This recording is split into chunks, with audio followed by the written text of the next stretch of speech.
So this is about 32 hours GMT on Friday, 22, 22nd of July 2022.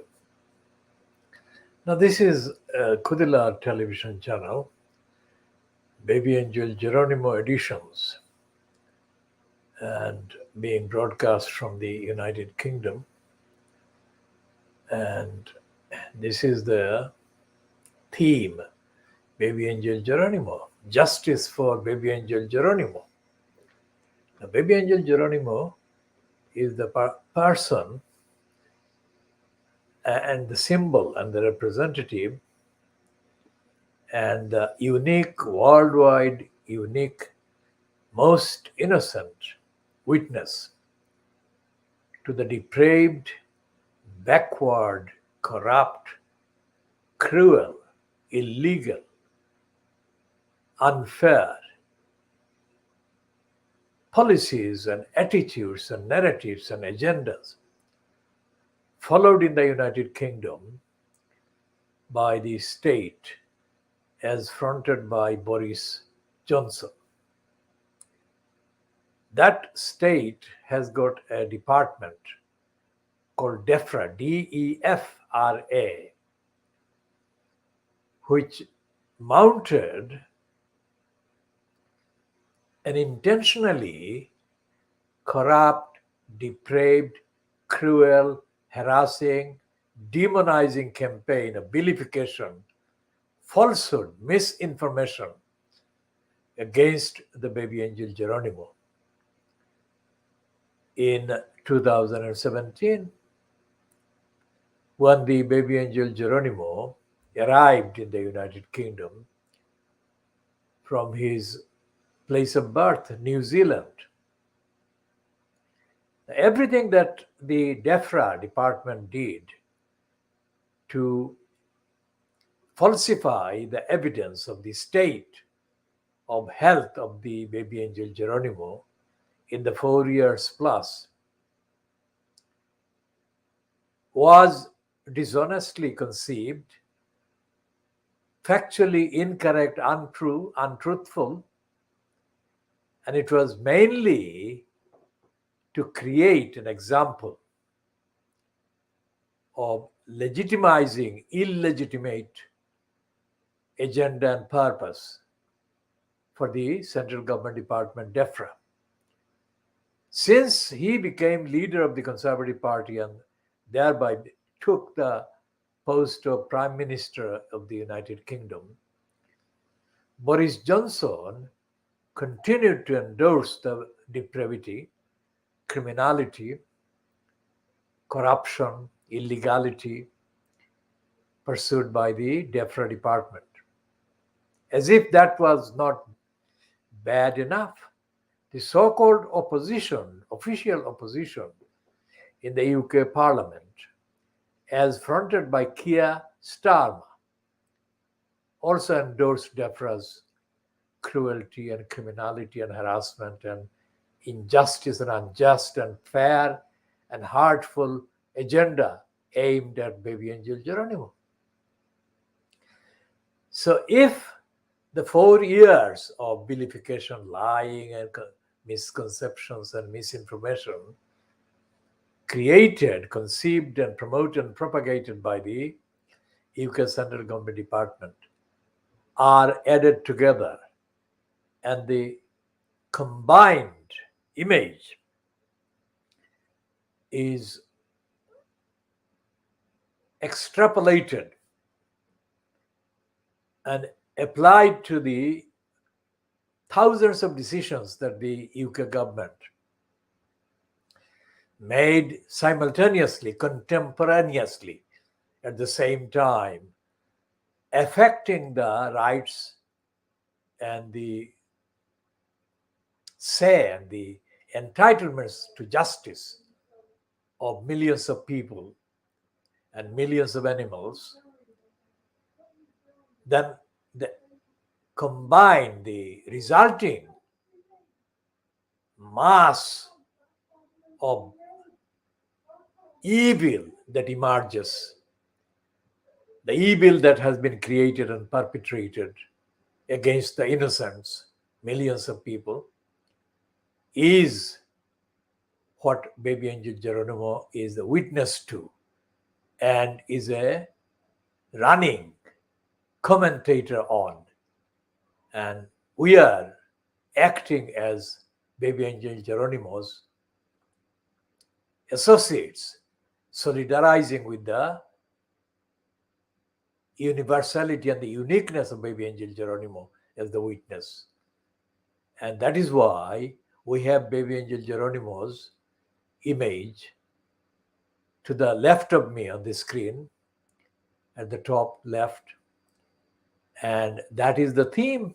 Everything that has been going wrong under the auspices of the UK Central Government Department, as fronted by the congenital liar Boris Johnson,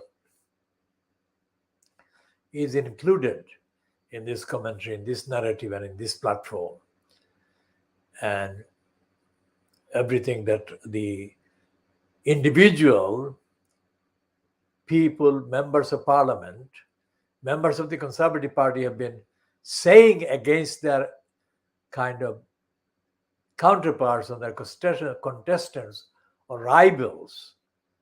Currently, the rivalry is about who gets the maximum number of the Conservative Party members and MPs votes, so that whoever gets the maximum numbers gets to be declared leader of the Conservative Party.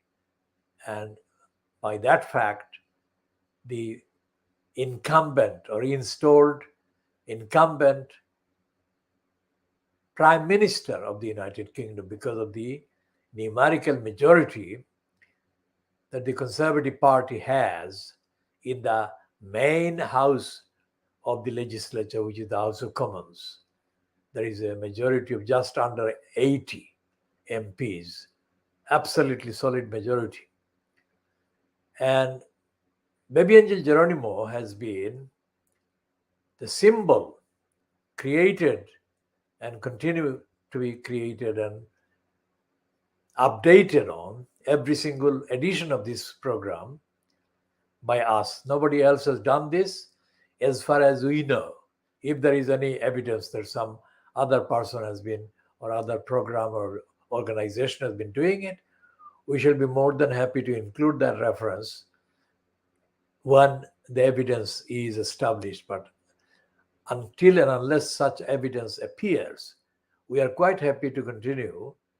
And we say that we support the baby angel Geronimo in every sense of the term, and we solidarize, stand by the baby angel Geronimo.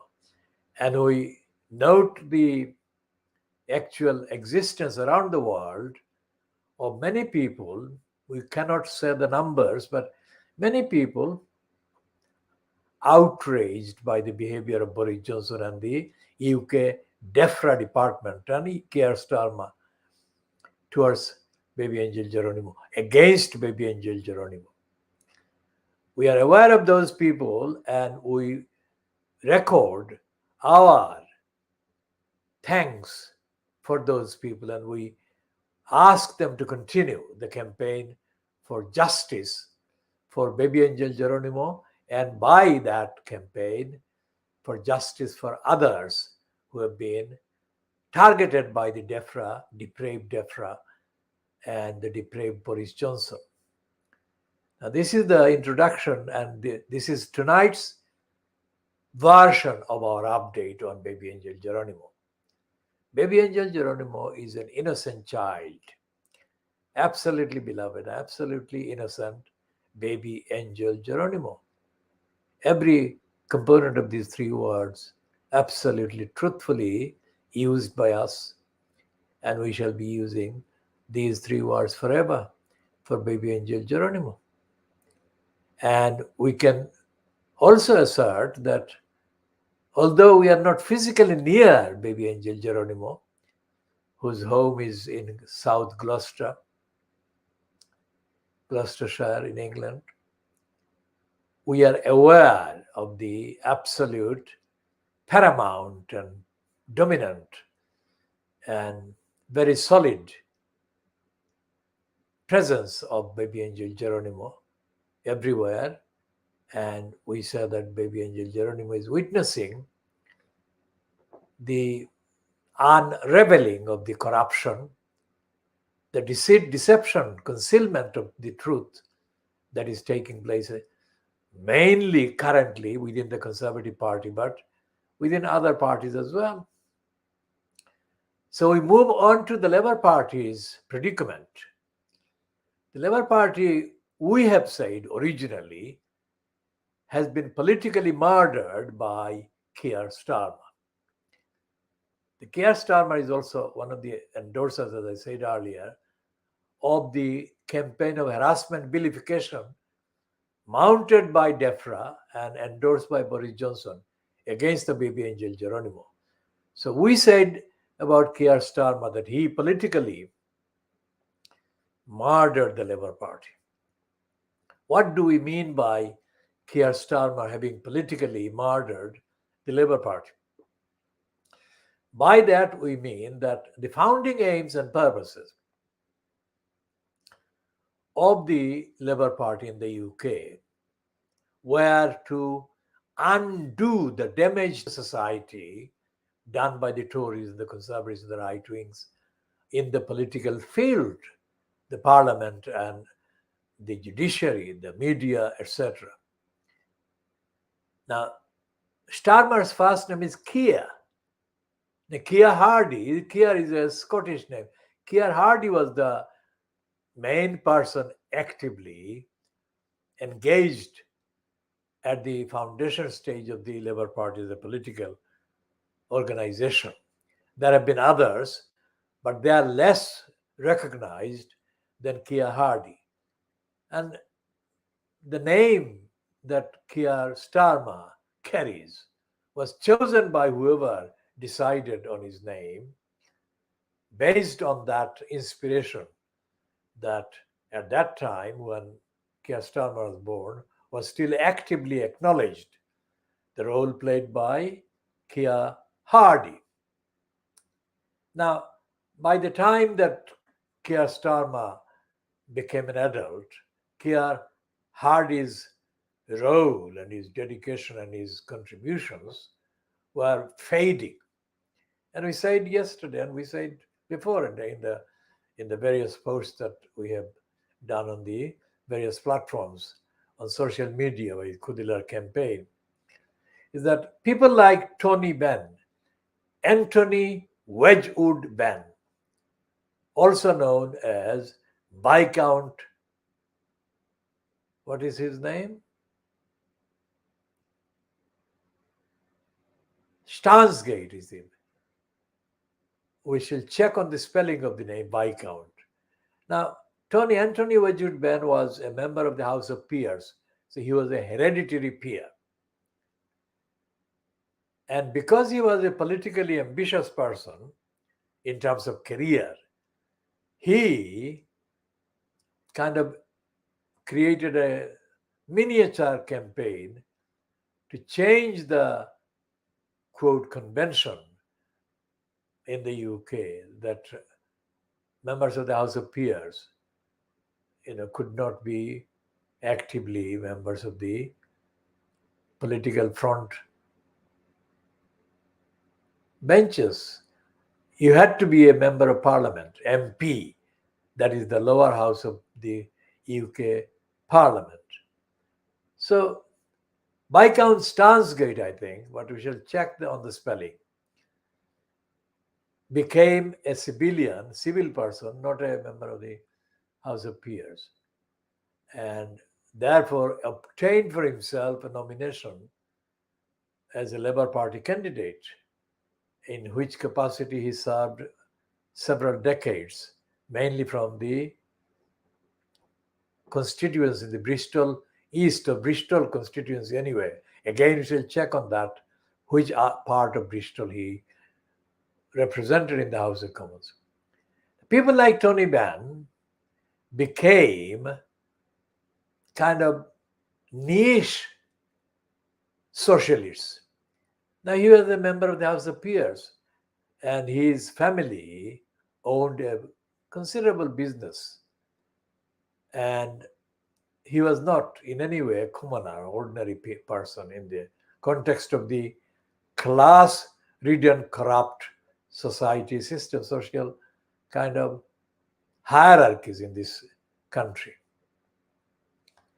Now, he created a niche kind of business for himself as the definitive, the authoritative socialist thinker in the UK. Now, I had to check the facts, so I went around the UK following Tony Benn for several occasions, various events that he addressed and various marches that kind of ended with him being one of the, if not the main speaker at the end of the marches in the 1970s. And I found Tony Benn absolutely fraudulent intellectually. He was making things up, and he was stealing from real fighters for justice from around the world without acknowledging the fact that the wisdom that he was retailing at the platforms, from the platforms that he was given automatically by the people following him, the wisdom belonged to those people. And those people's struggles actually created the wisdom.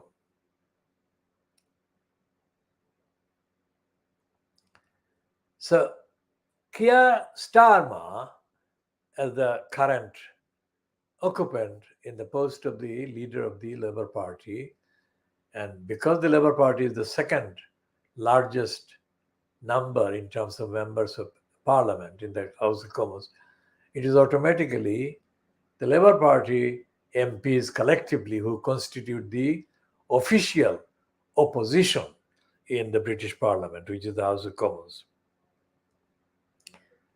Keir Starmer has behaved, even before he became the leader, behaved as a conservative, behaved as cruelly, as wrongly, as dishonestly, and as corruptly, and as antipathetically against the people's deserving justice, that he finished the Labour Party role as the party of opposition. So much so that even the likes of The Guardian are admitting that Keir Starmer hardly exists on the political kind of landscape.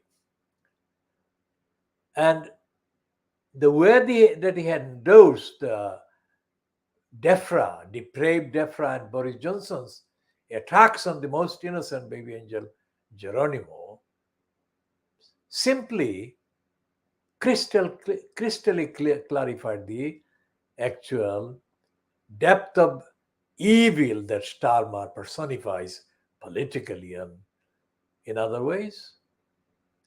So we call him the political murderer of the Labour Party, which means that people who deserve representation and advocacy and support and solidarity in their day-to-day struggles for justice and day-to-day struggle for establishing rights for themselves and their colleagues and associates are being betrayed, let down, left, abandoned before the vultures of the Conservative Party.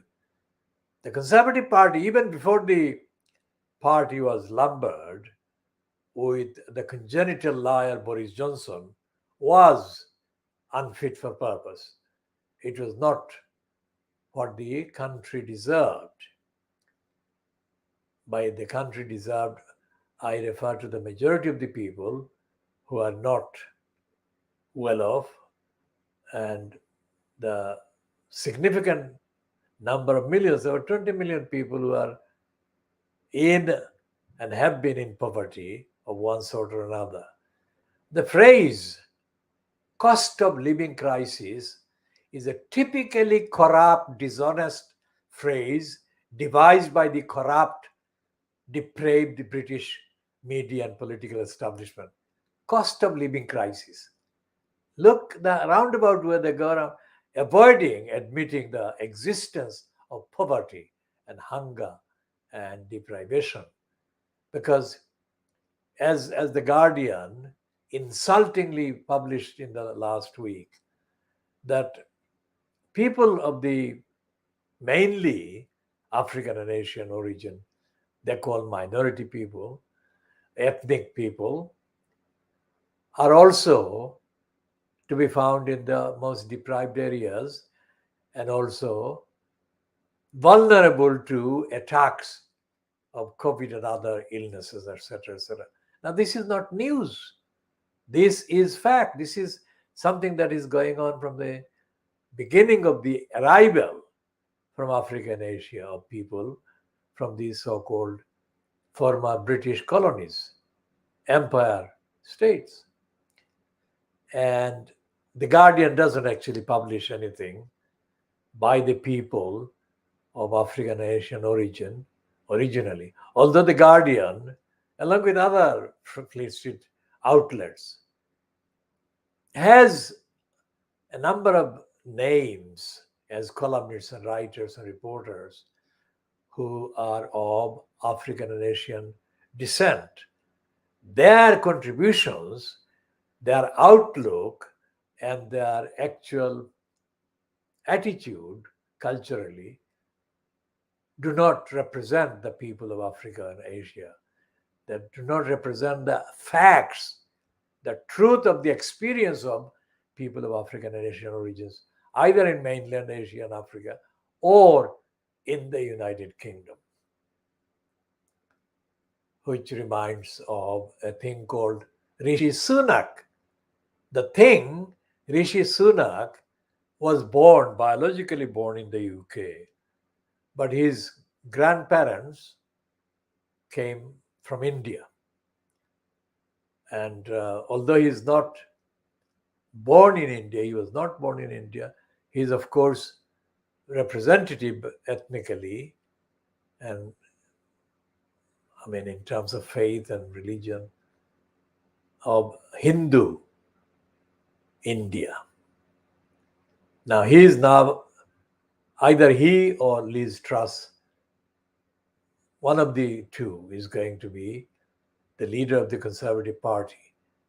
And unless something dramatically happens between now and the 5th of September, one of these two will be the next prime minister incumbent.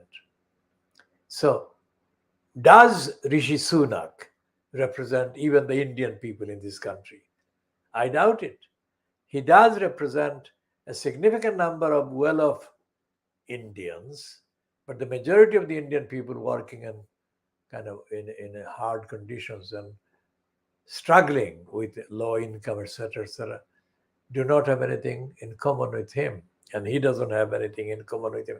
In fact, he has been exposed as having said when he was younger that he had no working class friends.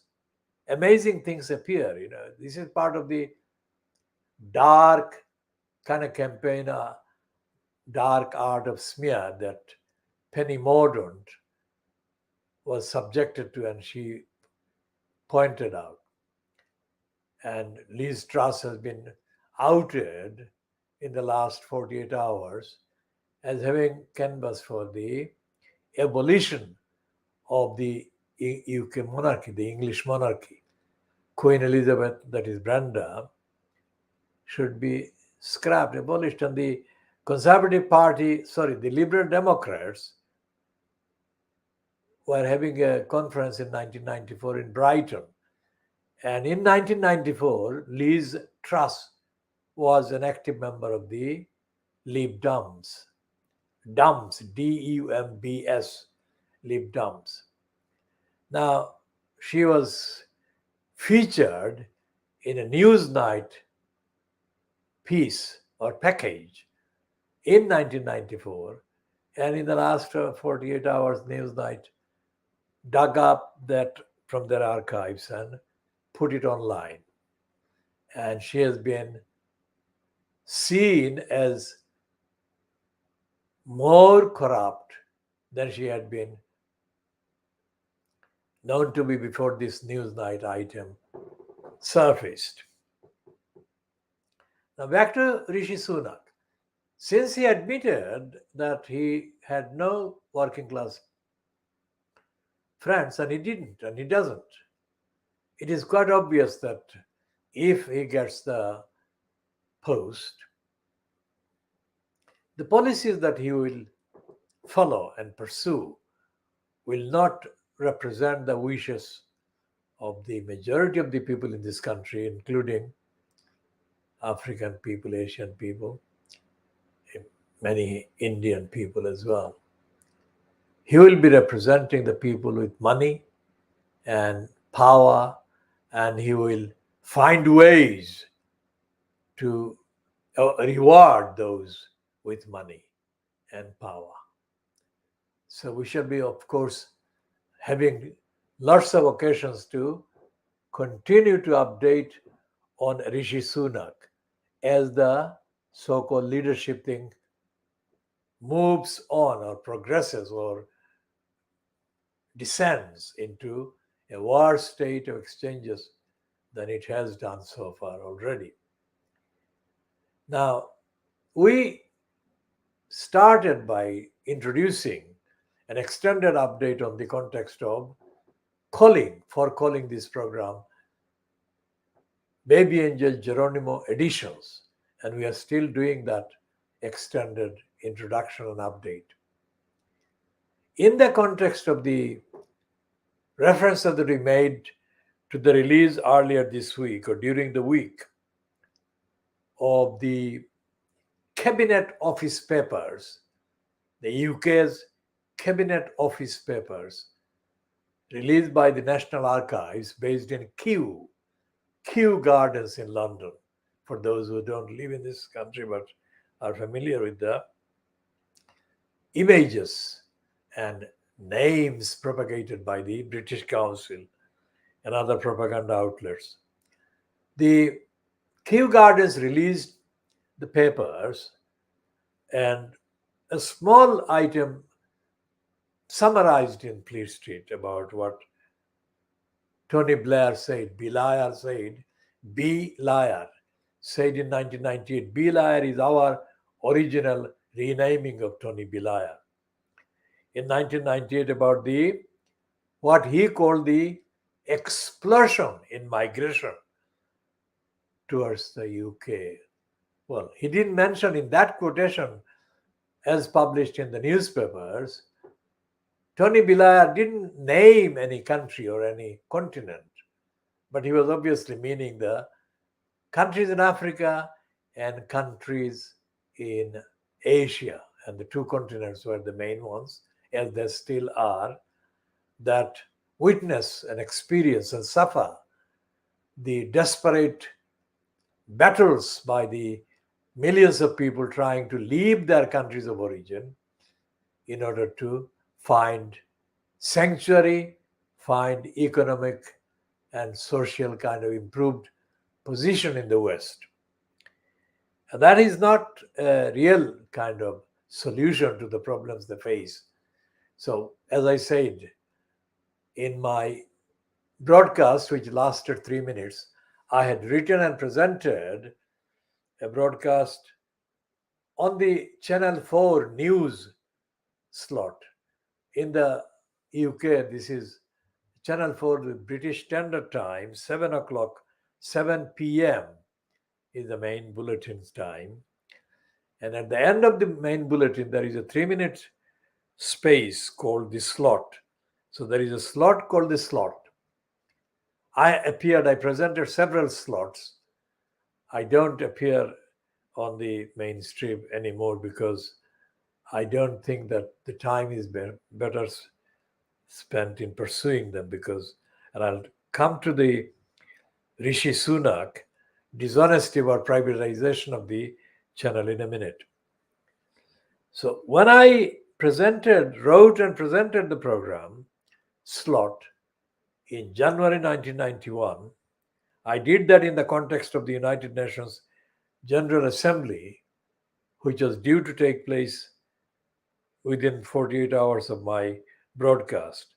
And the UK, being the country that was presiding over the United Nations bureaucracy during that session, had John Major, its Prime Minister, scheduled to address the United Nations General Assembly in the capacity of the UK membership of the United Nations.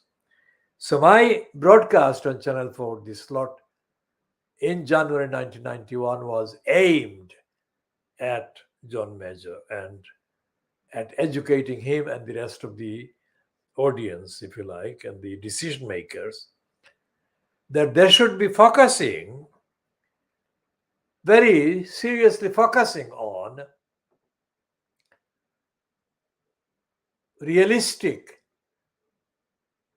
answer to the crisis that was causing millions of people from Africa and Asia to seek asylum and sanctuary and refuge in Western countries. Now, remember that was, 31 years ago, 1991? Was it 31 years ago? Yes. And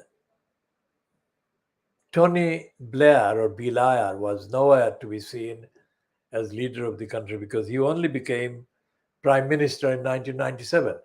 In May 1997, the so-called landslide was won by Tony Blair, fronting the truncated and completely distorted Labour Party. And in 1998, as the National Archives released cabinet papers have confirmed, Tony Blair was asked or was making a comment or was communicating about the, quote, threat of mass migration coming from Africa and Asia to the West. He called it explosion. And he said that we should look at the causes of the mass migration to the West. Now, I had 7 years before Tony Blair said that profoundly stupid and dishonest thing, I had already provided the answer. And I had specifically summarized in the 3-minute broadcast that wars, hunger, and lack of democracy were among the main problems, forcing people to feel so desperate that they wanted to leave their country, they would leave their countries. And a time would come, I said in that broadcast, when the Western leaders and Western societies would be screaming because the numbers of people would be so huge.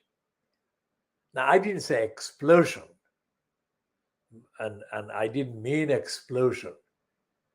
What I meant was that the racists and the ignorant people would be exposed to the propaganda and they would be incited to hate the many people that would be seeking asylum, refuge, etc. Because asylum and refuge were not, asylum most certainly wasn't very popular or very well established as an expression describing what was happening.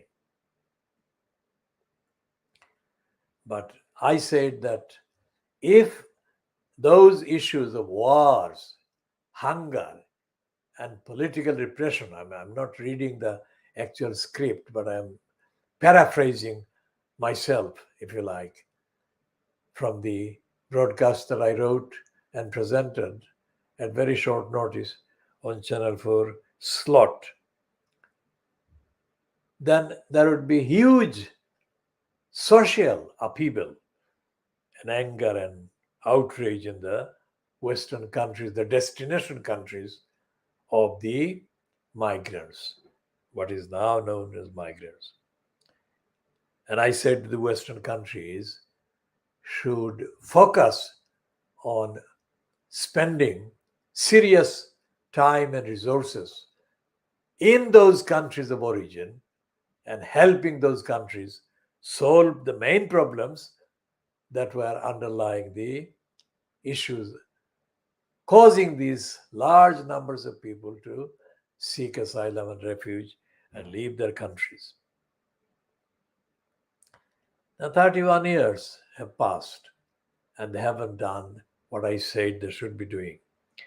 Instead, they have spent any amount of money and propaganda to demonize the victims of the various crises that cause these people to seek better place for themselves. And they haven't done this, and they have stoked fear, antagonism, hatred against the victims of the problems. And the problems have been not indigenous to those countries. That is to say, those countries did not create most of the problems.